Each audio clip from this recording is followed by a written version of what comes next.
heute ist wieder Andreas Hausberger zu Gast. Das ist doch der Herr aus der Hofreitschule, der auch Jessica von Bredowandel unterrichtet. Nicht gut. Wieso denn, Sir? Nach solchen Sendungen ist Julia immer ein wenig überehrgeizig. Und es gibt eine Woche nichts anderes als Pierrefond-Passage. Das ist anstrengend. Da lobe ich mir die Futtersendungen, da gibt's dann eine Woche die besten Dinge zum Naschen. Hallo liebe Hypomaniacs, ihr seid auf Trab, dem Podcast für alle Pferdeverrückten mit Julia Kistner und den 3 Welchis.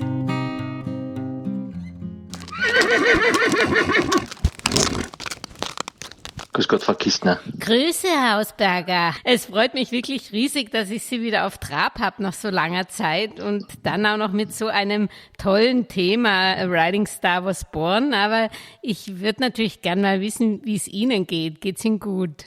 Also mir geht's gut, ja, danke. Ich vermisse allerdings meine Hengste. Oi, die können Sie auch gar nicht besuchen oder wollen Sie nicht? Nein, ich darf nicht. Oi. Sie haben so eine schöne Lipizzaner Facebook-Seite, für die ich mal werben möchte. Die ist ja wirklich toll. Sie sind zumindest mit anderen Lipizzanern noch zusammen, aber ein Star, von dem Sie reden, haben Sie mit dem noch Kontakt oder lebt der eigentlich noch, der Sie ganz, ganz lange begleitet hat?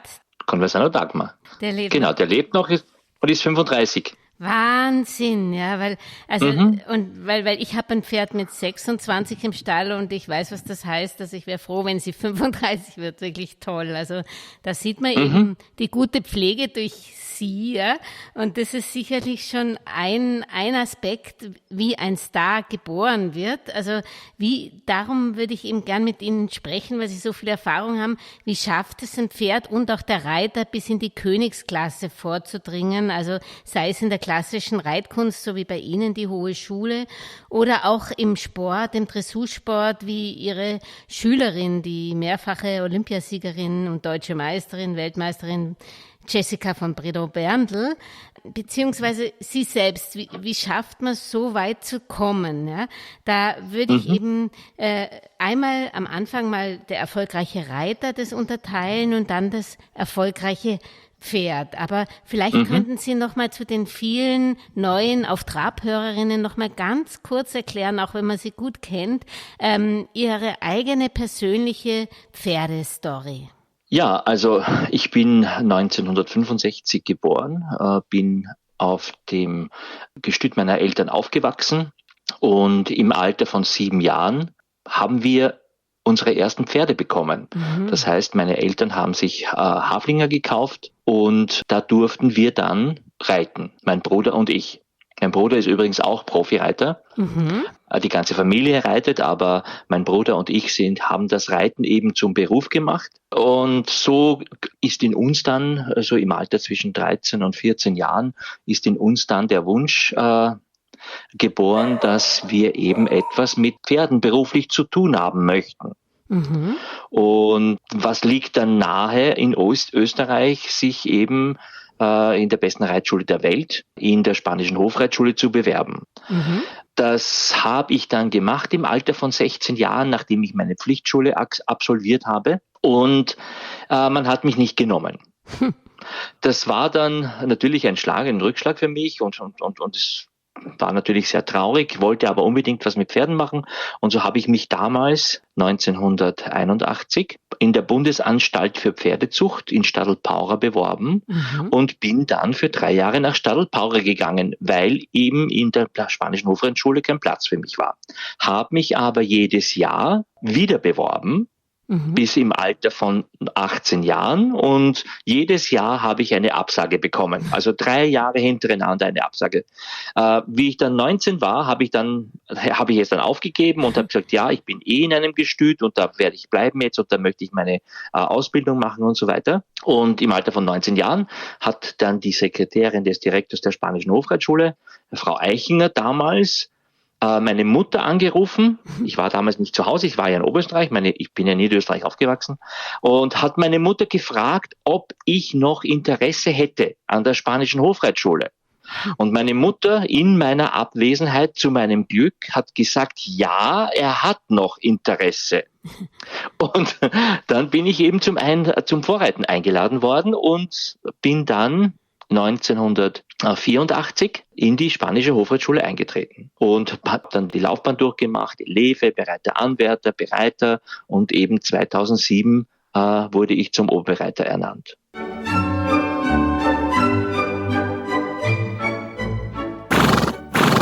Wenn man das sich jetzt anhört, da kommen ja oft Bewerber, da sind eigentlich lieber, wenn die noch nicht zu viel Vorkenntnisse haben, sondern der Wille zählt. Bei Ihnen war der Wille da, aber das Talent haben Sie sicherlich schon gewusst. Also der Wille allein reicht nicht. Sie haben schon gewusst, dass Sie ein Talent haben.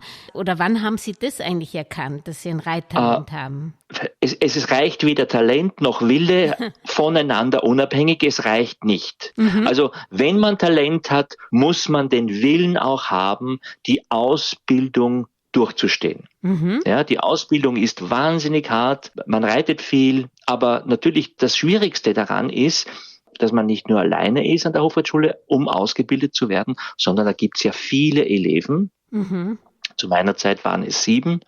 Und da ist der Konkurrenzdruck natürlich sehr groß. An der spanischen Hofreitschule, es ist schwer, in die spanische Hofreitschule reinzukommen, aber es ist noch viel schwerer, an der Schule zu bleiben. Das heißt, von diesen 7 Eleven, die damals mit mir zugleich an der Hofreitschule waren, ist nur einer übrig geblieben.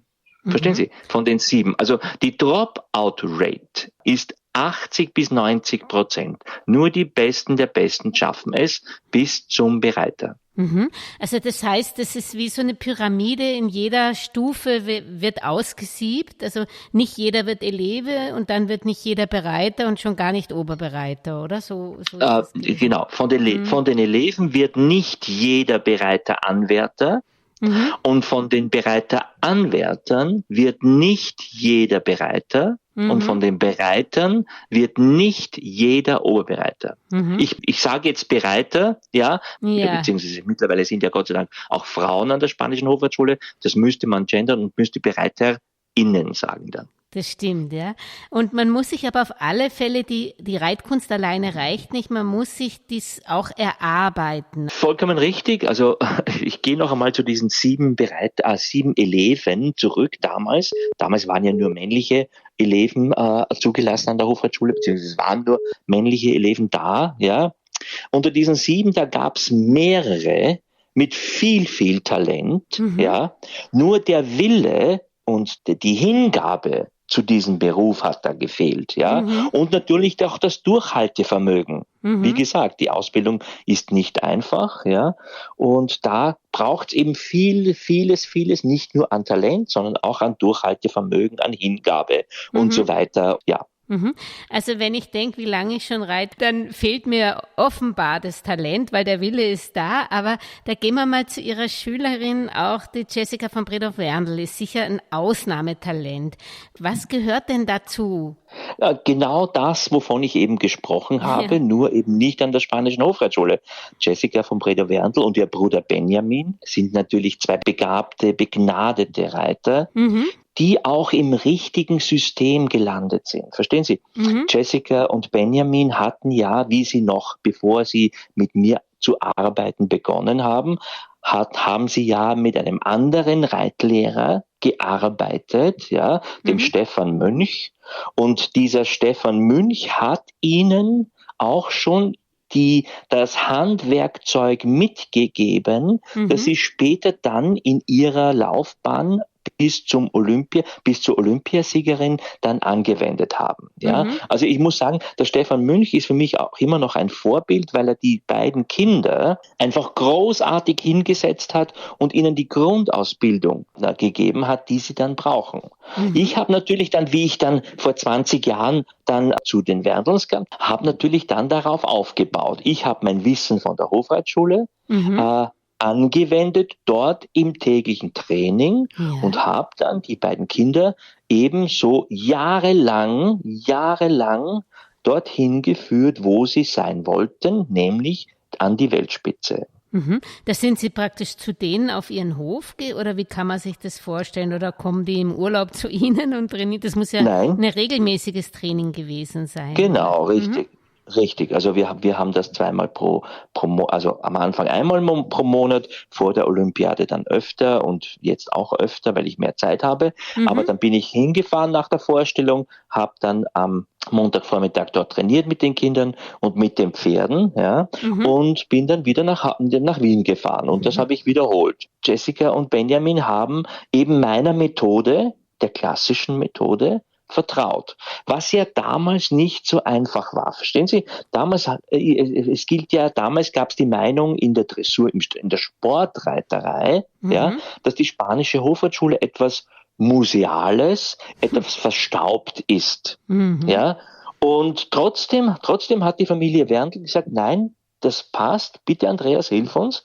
Wir wollen diesen Weg gehen, diesen pferdegerechteren Weg.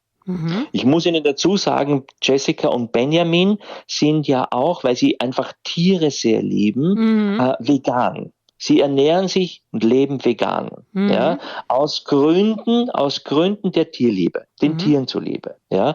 Und das spiegelt auch ihren ganzen Zugang zur Reiterei. Also Tiere, Pferde, auch Menschen natürlich, sind ihnen ganz, ganz, ganz wichtig. Und das ist Ihnen ja auch sehr wichtig. Genau, richtig. Also mein System, meine Methode, Pferde auszubilden und Reiter auszubilden, hat gepasst. Das hat der Familie Werndl gepasst und die haben gesagt, ja, wir wollen das weitermachen und das hat sich jetzt dann bis Tokio durchgezogen, natürlich. Das war dann der Gipfel des Erfolges dann praktisch, wie Jessica von Breda Werndl 2 Goldmedaillen, 2 olympische Goldmedaillen gewonnen hat, Team und Einzel und wurde dann ja auch Europameisterin später und Weltmeisterin und so weiter. Und jetzt ist sie ja wieder. Die nächste Europameisterschaft ist ja in 14 Tagen in Riesenbeck und darauf haben wir uns jetzt vorbereitet, auf diese Europameisterschaft. Und nächstes Jahr in Paris gibt es ja wieder Olympische Spiele.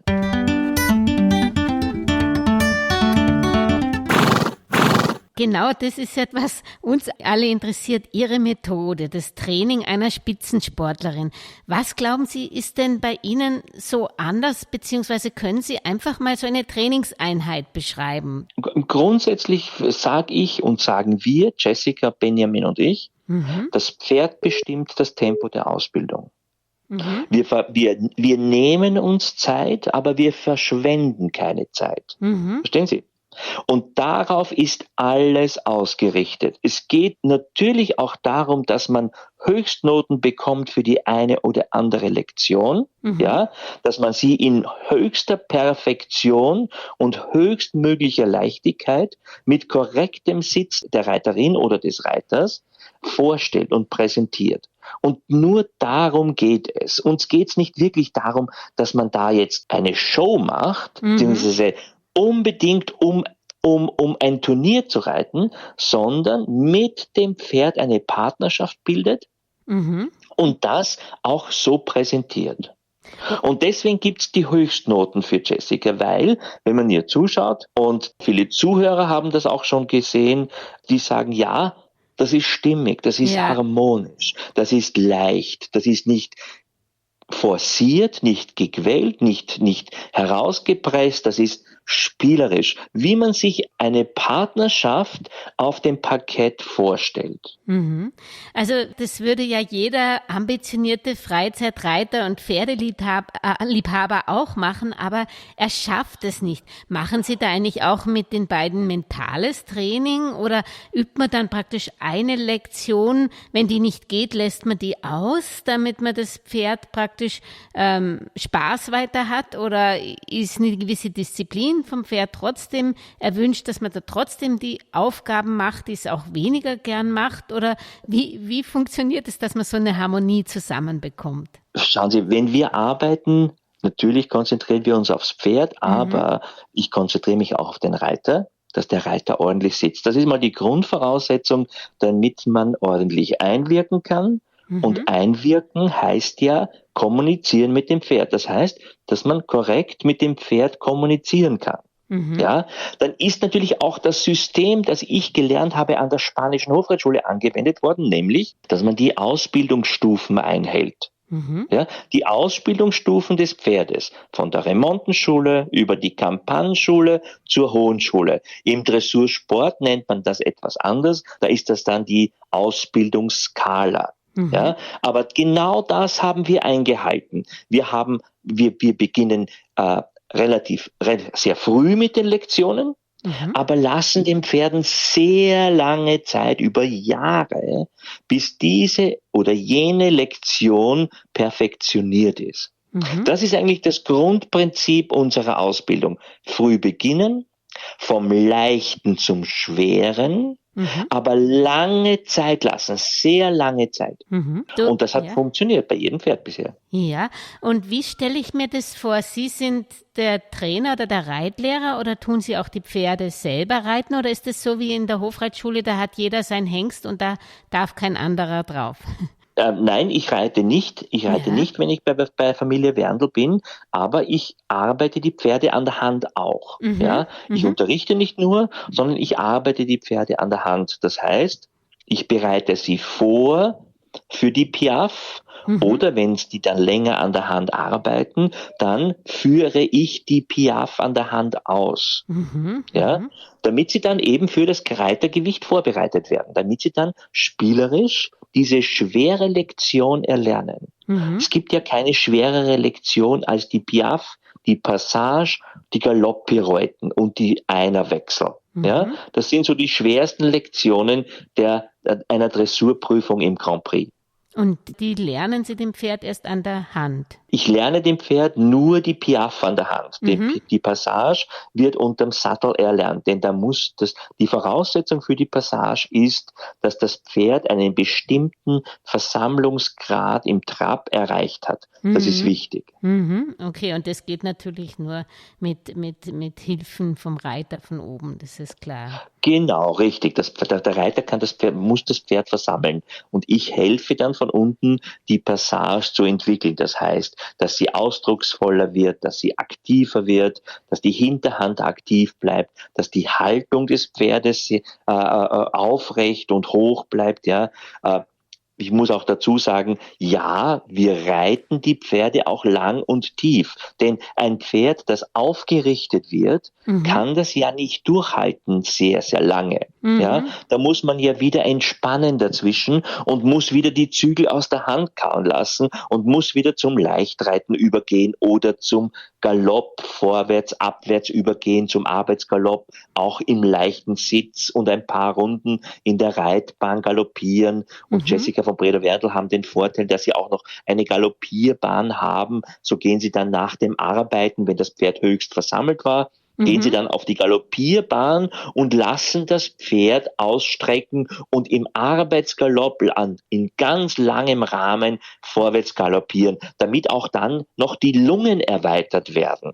Aha, also vorwärts, abwärts ist ganz wichtig für Sie. Ganz, ganz, ganz wichtig, ganz wichtig. Sie haben die praktisch seit Kind auf begleitet. Da haben Sie ja dann wahrscheinlich auch schon sehr viele Pferde durchlaufen. Oder wie lange sind die denn dann eigentlich wirklich im Sport? Weil Sie lassen den Pferden Zeit. Ich durfte ja schon Gespräche mit ihnen führen. Ich weiß, auch an der Hofreitschule haben die 7, 8 Jahre Zeit, glaube ich, bis sie dann so weit sind in der Hohen Schule. Aber wie ist es im Spitzensport? Haben Sie da so viel Zeit? Wir nehmen uns die Zeit. Verstehen Sie? Die Zeit, weil wir nehmen uns die Zeit. Es zahlt sich aus. Es bringt was, wenn man dem Pferd 1, 2 Jahre länger Zeit lässt. Ein Pferd muss nicht mit 8 Jahren im internationalen Grand Prix Sport gehen. Es genügt, wenn er mit 10 Jahren im Grand Prix Sport geht, weil das Pferd ja dann länger gesund bleibt, wie man eben bei der Lehrer, beim Olympiapferd von Jessica von Bredow Werndl sieht. Die ist jetzt 17. Echt? Wow. Die wird nächstes Jahr 18 und ist Favoritin bei der Olympiade in Paris. Das wird praktisch eine Abschiedszeremonie sein, nehme ich an, oder? Den 17, 18 ist ja schon ziemlich viel für so einen Leistungssport, oder? Naja, ich möchte da auch mal mit einem Märchen aufräumen. Ja, gerne. Man sagt ja immer, mit 18, 19 sind dann die Dressurpferde im Sport krank, kann man nicht mehr herzeigen und so weiter. Das stimmt so nicht, weil der Lehrer ist vollkommen gesund, war noch nie krank, ja, und wird dann mit 18 wahrscheinlich nächstes Jahr ihre letzte Olympiade reiten. Ja? Das heißt aber nicht, dass das Pferd krank ist, das heißt nicht, dass das Pferd verbraucht ist, sondern es heißt, es kommen dann Jüngere nach, die mehr Ausdruck haben als ein 18-, 19-, 20-jähriges Pferd, verstehen Sie? Und die natürlich dann vorne sind. Verstehen Sie? Und dann würde man dem älteren Pferd das nicht mehr antun, ja, da mithalten zu können bei diesen jungen Pferden. Aber das heißt nicht, dass sie dann krank oder verbraucht sind.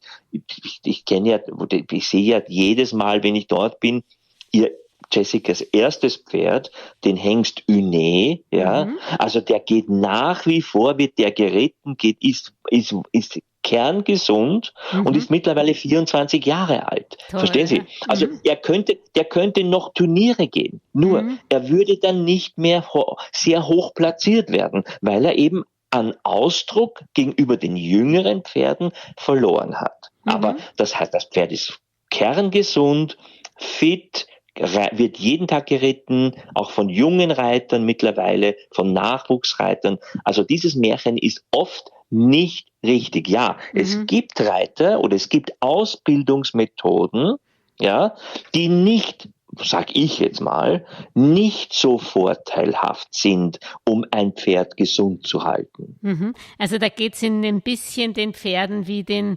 ausrangierten Models, die immer noch hübsch sind. Vollkommen richtig, genauso.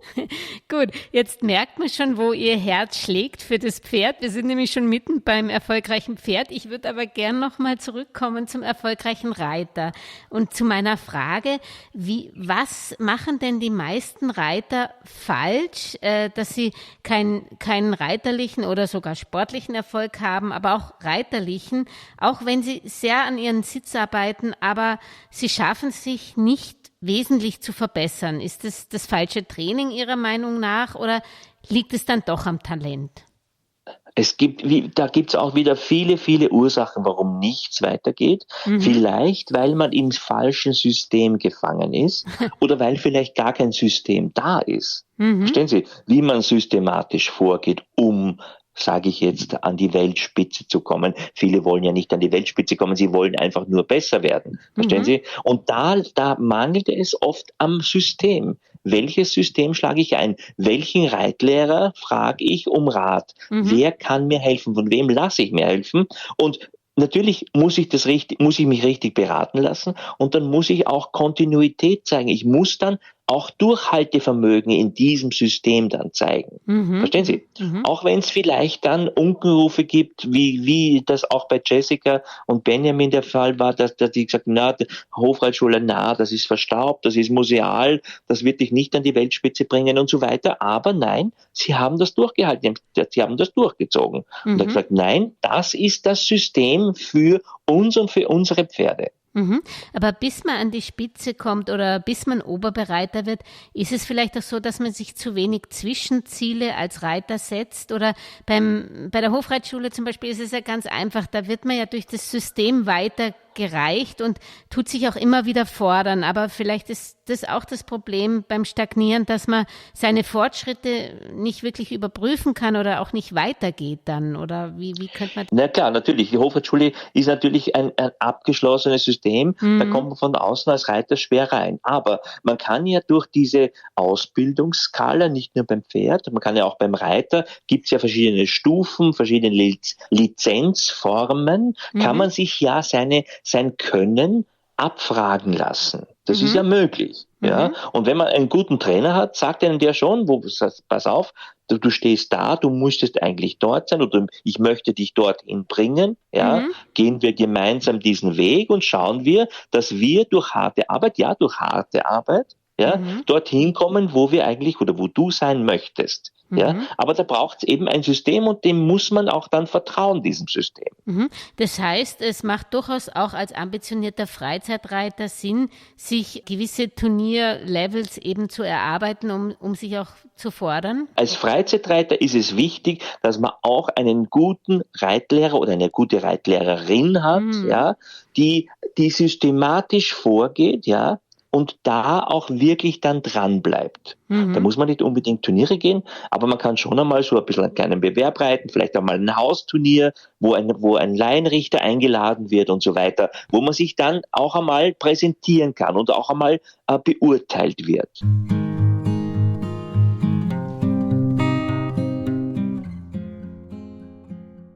Wenn Sie jetzt an Ihre Karriere zurückdenken, die natürlich nicht jeder nachbauen kann, wenn Sie jetzt jung wären und genauso ambitioniert und reiterlich ehrgeizig wären wie jetzt, wie würden Sie Ihre Ausbildung angehen, so wie Sie es getan haben, oder hätten Sie auch noch andere Ideen? Ja, genau so. Ich hätte es genauso gemacht. Ja? Ich hatte das Glück, an die Hofreitschule aufgenommen zu werden. Ich hatte das Glück, das muss ich ehrlich sagen, vom Oberbereiter Kotters unter die Fittiche genommen zu werden. Und der hat mich dann jahrelang begleitet und jahrelang unterrichtet und jahrelang mir seine Pferde reiten lassen. Und von diesen Pferden habe ich auch sehr viel gelernt und auch von ihm selber, vom Oberreiter Kotters, sehr, sehr viel gelernt. Natürlich habe ich auch Unterricht bekommen von anderen Oberbereitern, wie der erste Oberbereiter Tschautscher oder Krisch oder Riegler. Eder war auch ein wichtiger Lehrer von mir. Und dann habe ich aber natürlich auch früh genug gesagt, okay, ich möchte über den Tellerrand schauen und möchte schauen, wie es andere Trainer, weltbekannte Trainer machen. Und da war für mich dann Oberbereiter Wahl, der damals in der Schweiz tätig war und Christine Stückelberger geholfen hat, war dann naheliegend für mich. Und ich bin dann zu Oberbereiter Wahl in meinem Urlaub, da bin ich nicht ans Meer gefahren, sondern in die Schweiz und habe dann einen Monat lang bei Oberbereiter Wahl gearbeitet. Ich habe ihm gesagt, Herr Wahl, ich kann Ihnen leider nichts zahlen. Ich habe da nicht, also Lefer verdient man, als bereiter Anwärter verdient man nicht so viel an der Hofreitschule. Hat der Oberbereiter Wahl gesagt, nein, komm her, arbeite bei mir im Stall mit und dann darfst du zusehen beim Reiten und vielleicht kannst du auch mal auf ein Pferd drauf. Ja, und wow, das hat mich wahnsinnig gefreut, dass er mich überhaupt zuschauen lässt, wenn er reitet. Ja, und dann irgendwann hat er mal gesagt, weißt du was, Andreas, komm mal her, setz dich mal auf das Pferd drauf. Okay, ich bin auf das Pferd drauf, er hat mich unterrichtet, war dann ganz angetan und hat gesagt, so, und morgen reitest du den Granat. Das war, um Gottes Willen, habe ich mir gedacht, naja, da hat er natürlich alles schon gewonnen, der Granat, und war schon in Pension. Ja, da war er schon in Pension. War noch kerngesund. Und dann hat mich der Oberbereiter Wahl gebeten, ihn zu reiten. Und natürlich mir ist das Herz in die Hose gefallen, weil so ein Pferd zu reiten, ein Olympiapferd für einen jungen Reiter, um Gottes Willen, aber das ging einfach dann ganz gut und so bin ich dann jahrelang immer wieder im Sommer zu Oberbereiter Wahl gefahren, bin auch dann mitgefahren auf Turniere und habe Christine Stückelberger zugeschaut, wie sie ihre Bewerbe reitet und wie sie Oberbereiter Wahl unterrichtet. Ja, das war auch sehr, sehr wichtig für mich, wie man einen Sportreiter unterrichtet. Und so habe ich dann das gelernt, so habe ich mich weiterentwickelt. Man muss an die richtigen Personen finden, die einen auch ausbilden können. Insofern hatten wahrscheinlich die von Bredow auch Glück mit Wendl, auch Glück mit Ihnen. Sind Sie da nicht ein bisschen stolz, weil ein bisschen der Medaille wird ja wahrscheinlich Ihnen als Ausbildner auch gelten? Ich bin natürlich stolz, ja. Ich fiebere mit den Kindern mit, weil sie sind schon erwachsene Menschen. Ich sage immer noch Kinder, aber ich fiebere immer noch mit Jessica und Benjamin, ja. Und ich muss Ihnen ehrlich sagen, ich bin gerade im Café Oberla am Neuen Markt gesessen und habe gerade zu Mittag gegessen. Ich kann mich noch heute erinnern, wie wenn es gestern gewesen wäre. Jessica von Bredow Wendl ist in Tokio gestartet um 17 Uhr. Das ist ungefähr 13:25 Uhr unserer Zeit. Und ich habe mir das auf meinem Handy, habe ich mir live angeschaut, wie Jessica reitet. Und entschuldigen Sie, wenn ich das sage, aber ich war dann so emotional, ich musste dann weinen dort, verstehen Sie? Ich habe dann im Café Oberla, ich habe dann die Hand so vorgehalten und gesagt, um Gottes Willen, jetzt bin ich da so emotional und nein und hin und her und Ja, und das war's dann einfach. Und ich habe dann sofort angerufen, den Benny, und wir haben dann beide geheult am Telefon, weil das so emotional war, das Ganze. Und ja, und wir haben uns natürlich sehr, sehr, sehr gefreut, und ich bin stolz auf Jessica und Benjamin. Mhm.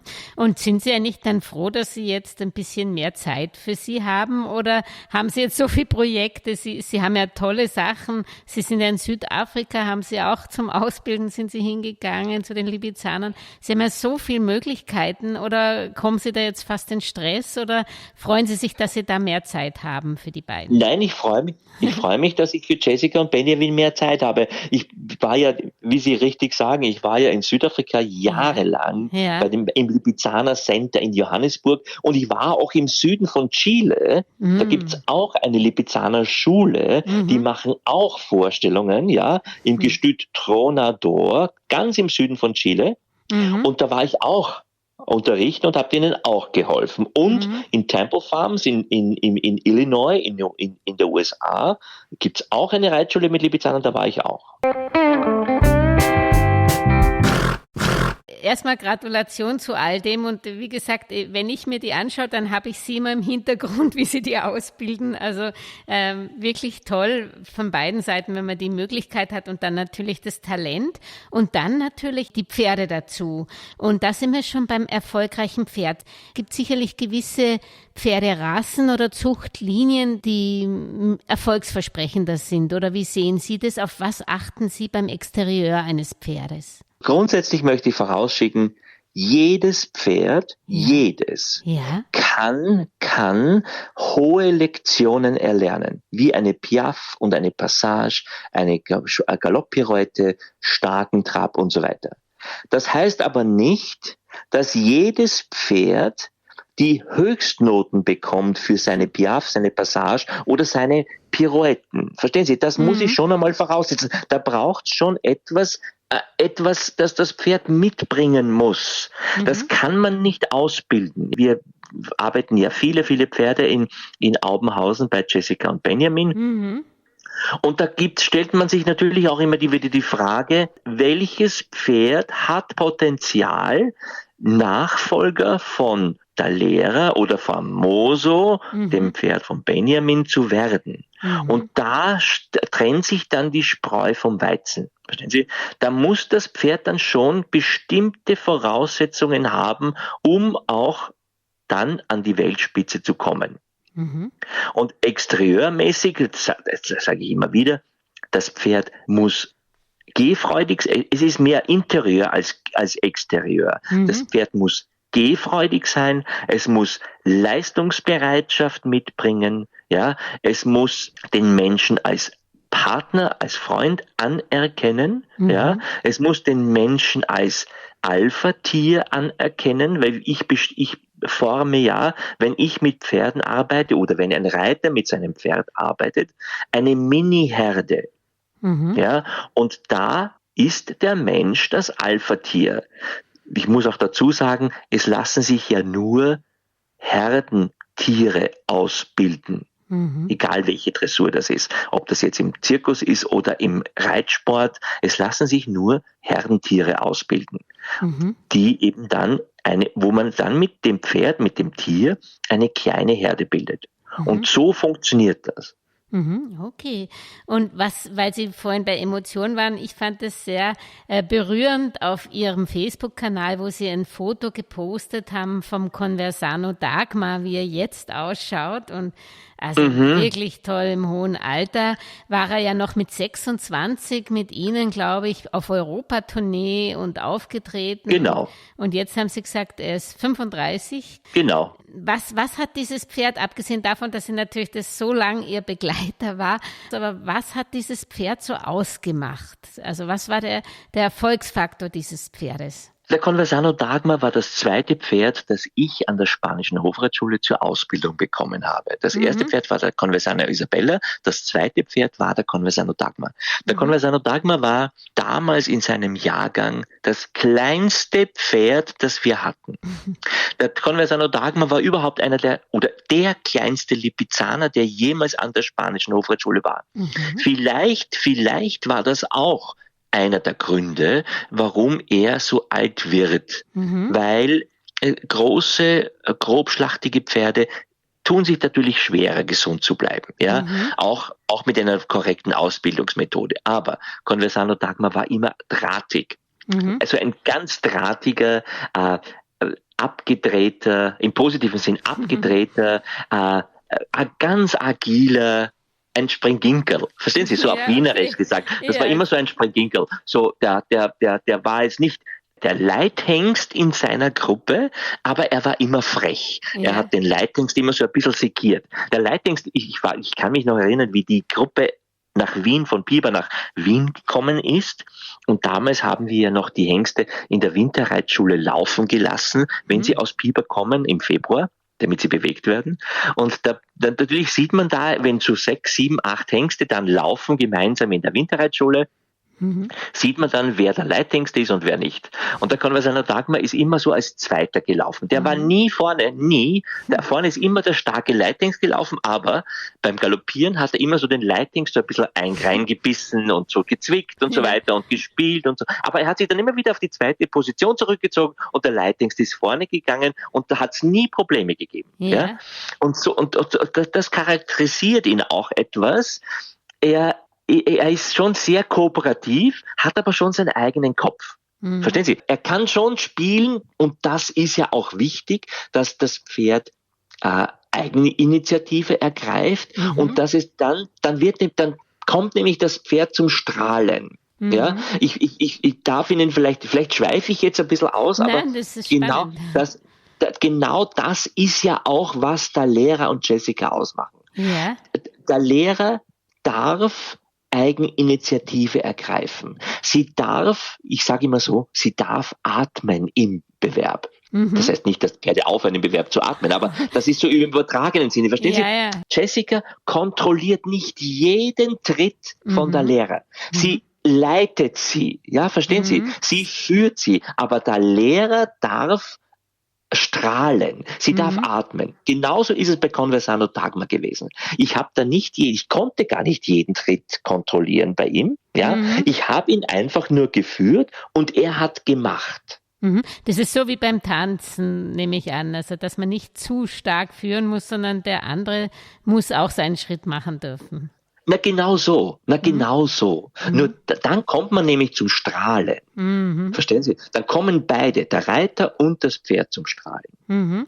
Das ist schön. Also das ist halt wahrscheinlich, das sieht man wenn man sich so Turniere anschaut auf Videos oft, dass das abgespult wirkt oder eben eingeengt, dass man zu mikromanagt, der Reiter, und wahrscheinlich dem Pferd nicht auch genug Vertrauen schenkt, dass er die Schritte richtig macht. Und genau, oft denke ich mir, Pferde sind wie Marionetten, die an Schnüren hängen und wo jeder Tritt kontrolliert wird und wo jeder Tritt vom Reiter vorgegeben wird. Und das macht es meiner Meinung nach nicht schön. Und die internationalen Richter sehen das mittlerweile auch so. Dieses 100%ige Kontrollieren des Pferdes macht es einfach nicht schöner, sondern es macht es, wie Sie sagen, es macht es gegängelt. Es macht es kontrolliert, gezwungen, nicht miteinander, sondern einer ist diktiert, was der andere machen muss. Ja, das ist wahrscheinlich zu viel Ehrgeiz oft beim Reiten, ist auch schadhaft.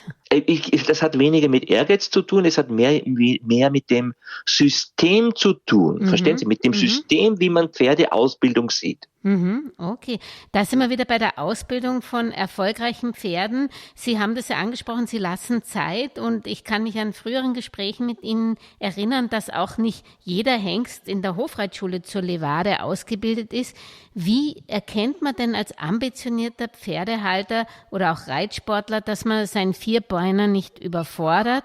Oder welche Fehler werden da bei der Ausbildung oft gemacht, die Sie ärgern? Um anzuknüpfen an dem, was ich vorher gesagt habe, zu spät begonnen und zu schnell vorgegangen. Okay. Gut, das ist der Hauptfehler, was viele Reiter machen. Ja? Zu spät begonnen und dann viel zu schnell vorgegangen und viel zu schnell dem Pferd eine Lektion gezeigt, oder ich sage dann reingedrückt. Ja? Und das ist vollkommen falsch. Das ist ja auch ganz interessant, weil Sie das immer wieder betonen, nicht nur, dass man Zeit lassen soll, sondern rechtzeitig beginnen. Ich meine, klar gibt's Pferde, wahrscheinlich Barockpferde wie der Lipizzaner, die sind langsamer bei der Entwicklung, und andere gibt's vielleicht deutsche Züchtungen, die schon früher entsprechend entwickelt sind, oder was? Ja, das glauben viele Züchter. Das ist das nicht glaubt so. Man. Nee, das glaubt man. Nein, das ist ganz und gar nicht so. Ja. Die erfolgreiche Sportpferde, die sind nicht durch diese Pferdeindustrie, Maschinerie oft nicht gegangen, manche schon, aber oft nicht, weil man da genau das gesagt hat. Bitte später das Pferd anreiten, nicht mit 3 schon das Pferd anreiten, sondern erst mit 3,5 oder 4, und dann die Ausbildungsskala einhalten, und dann Schritt für Schritt vorgehen, um die einzelnen Ausbildungsstufen auch abzuschließen. Es geht ja nicht nur darum, dass man die Ausbildungsstufen einhält, sondern man muss ja auch die Ausbildungsstufen abschließen. Und die können unterschiedlich lange dauern. Da bestimmt das Pferd das Tempo der Ausbildung, wie gesagt. Und Sie haben gesagt, Sie fangen etwa auch bei Sportpferden bei 3,5 erst an, oder? Ich reite ja selber keine Sportpferde an. Die jungen Pferde, die werden ja von anderen angeritten, aber Jessica und Benjamin, ich schaue denen ja 20 Jahre schon zu, die fangen mit 3,5 an und werden dann mit 4 erst gearbeitet, die Pferde. Also angeritten mit 3,5 und mit 4 dann gearbeitet. Und dann geht's so weiter. Dann wird das Pferd 1 Jahr geritten in den 3 Grundgangarten. Schritt, Trab und Galopp. Ja, in einem längeren Rahmen, in einem lockeren Arbeitstempo, keine schweren Lektionen, keine engen Wendungen. Gut, okay. Dann ist das erste Jahr der Ausbildung abgeschlossen. Dann kann man nach dem ersten Jahr schon einmal eine A- oder L-Dressur, eine A-Dressur gehen, und dann beginnen wir schon mit der Handarbeit. Dann ist das Pferd 5-jährig und dann werden die Pferde auch schon an der Hand gearbeitet. Für die Piaffe vorbereitet. Verstehen Sie? Und da sieht man dann schon, ob das Pferd Talent hat zu dem oder dem, und dann geht's natürlich schon weiter. Und dann sage ich, wenn wir mit 5 beginnen, im Alter von 5 Jahren, dann kann das Pferd im Alter von 8 Jahren piaffieren und dann im Alter von 9 oder vielleicht ein bisschen später passagieren. Na, und dann ist es genau richtig, wenn es dann im Alter von 10 Jahren Grand Prix geht, dass es dann noch die ganze Karriere vor sich hat, dann kann das Pferd bis 18, 19 am Turniersport teilnehmen. Ohne dass man es verschleißt. Ja. Ohne dass es Schaden genommen hat. Sehr schön. Vielleicht noch zum Abschluss, also das war ganz interessant, weil man sollte es wahrscheinlich als Freizeitreiter auch nicht anders machen. Das ist ein genereller Tipp. Ja, genau so. Man sollte es genau so machen. Das hat ja einen Grund, warum das jahrhundertelang so gemacht wird und wurde. Das stimmt, ja. Zum Abschluss noch, stellen Sie sich vor, Sie hätten einen Doppeljackpot. Es geht ja nicht nur um Geld, sondern es gäbe auch die Möglichkeit, rein utopisch. Welches Pferd hätten Sie gerne einmal geritten? Wäre es der Tortilla oder wäre es eine der Stammhengste der Hofreitschule früher? Also Sie meinen den Hengst Totilas, nicht Tortilla, Totilas. Totilas, ja, Entschuldigung, ja. Genau. Totilas. Oder eben ein Stammhengst der Hofreitschule, also eben Silavi oder Maestro oder Pluto oder Conversano oder Favori. Wen hätten Sie gern? Ich habe alle Linien geritten in der Hofreitschule. Wirklich, ja? Alle Linien, ja. Ich habe ja viele, viele Hengste ausgebildet und da waren alle Linien dabei. Ich muss Ihnen ehrlich sagen, ich habe 3 Favoriten, beziehungsweise 3 nicht die Favoriten, das ist eigentlich dumm gesagt, aber ich habe 3 Hengste, an die ich mich immer gerne und immer wieder sehr intensiv zurückerinnere. Das ist der Conversano Isabella, der mich zum Bereiter gemacht hat. Das ist der Conversano Dagmar, der ein jahrhundertlanger Zügelpferd war. Ich habe später nie mehr so ein Pferd gehabt am langen Zügel. Und das ist meiner Meinung nach ein anderes Pferd von mir, der Sigli Narenta, diese 3 Hengste sind so meine Favoriten. Ich könnte mir kein anderes oder keine anderen besseren Pferde vorstellen als diese 3 Lipizzaner. Und es hängt immer noch, ich bin der größte Lipizzaner-Fan der Welt, denke ich mir. Weil ich kann mir, wenn mir jemand heute sagt, bitte, ich gebe dir Geld, kauf dir ein Pferd, irgendeins. Ja, dann würde ich sagen, na was, dann kaufe ich mir sofort einen Lipizzaner. Weil das ist die beste und geeignetste Pferderasse für die Dressur. Und da sind Sie nie im Wettstreit mit Ihrer Familie, die ja tolle Haflinger züchtet? Ja, Haflinger ist ein großartiges Pferd für Kinder, da kann man super drauf lernen. Einfach in der Haltung, einfach wirklich ein ganz großartiges Pferd.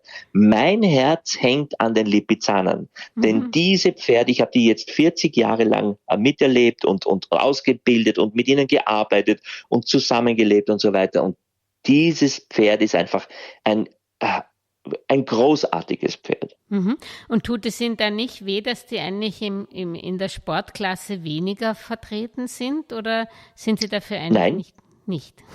Nein, das tut mir überhaupt nicht weh. Ich bin froh, dass es nicht so ist, weil der Lipizzaner ist im heutigen Sinne kein Sportpferd. Verstehen Sie? Ja. Der Lipizzaner ist auch kein Barockpferd. Der Lipizzaner ist das klassische Dressurpferd. Sie sind der größte Lipizzaner-Fan der Welt. Haben Sie eigentlich selber einen Lipizzaner oder wollen Sie selber Sie haben ja praktisch Beziehungen, Sie wissen ja, wo es gute Lipizzaner gibt, oder haben Sie da kein Interesse mehr oder auch keine Zeit, weil Sie lieber eben Ihr Wissen weitergeben wollen? Ja, eben, momentan ist es mit der Zeit ein bisschen schlecht, weil wenn ich ein Pferd habe, dann möchte ich mich auch täglich mit dem Pferd beschäftigen und ich möchte erst täglich reiten. Und wie gesagt, ich bin jetzt öfter bei Jessica und Benjamin und da bleibt natürlich sehr wenig Zeit für mich selber dann. Was ja auf einer Seite ganz gut ist, aber auf der anderen Seite eben ein Pferd würde ich dann nicht mehr ausgehen. Ja? Aber vielleicht, wenn ich dann im Ruhestand bin, dann habe ich mir schon gesagt, dann möchte ich 1 oder 2 Lipizzaner. Aus der Linie Conversano? Nee, muss nicht sein. Muss nicht sein. Nein, muss nicht sein. Nein. Okay. Es gibt ja auch, viele Leute glauben ja immer, es gibt so große Unterschiede zwischen den einzelnen Linien. Ja, bei den 6 klassischen Lipizzaner-Linien oder Hengstlinien, die wir haben. Aber so ist es ja nicht. Ja? Es ist von Pferd zu Pferd unterschiedlich, aber nicht von Linie zu Linie. Das ist so wie beim Menschen ist das ja so. Und in der Familie auch Unterschiede. Dann wünsche ich Ihnen und Ihren Zöglingen sozusagen sehr, sehr viel Erfolg und ich hoffe, wir können uns dann unterhalten über den Europasieg ist ja das nächste, gell? Europameisterschaft, Europameisterschaft. Und dann würde ich gerne nochmal mit Ihnen plaudern und dass Sie dann mal die Erfolgsrezepte uns wieder verraten. Vielen Dank. Freue mich schon drauf. Vielen lieben Dank. Alles Gute, Herr Hausberger. Ihnen auch, Frau Kistner. Wiederhören. Und wenn euch diese Auf Trab-Folge gefallen hat, dann würden meine Welchis und ich uns über eure Unterstützung unseres Podcast-Projektes freuen, indem ihr Auf Trab auf YouTube, Spotify oder der Podcast-Plattform eurer Wahl liked und am besten den Podcast auch gleich abonniert. So könnt ihr auch keine Folge mehr verpassen. Vor allem aber bleibt auf Trab bis zum nächsten Samstag.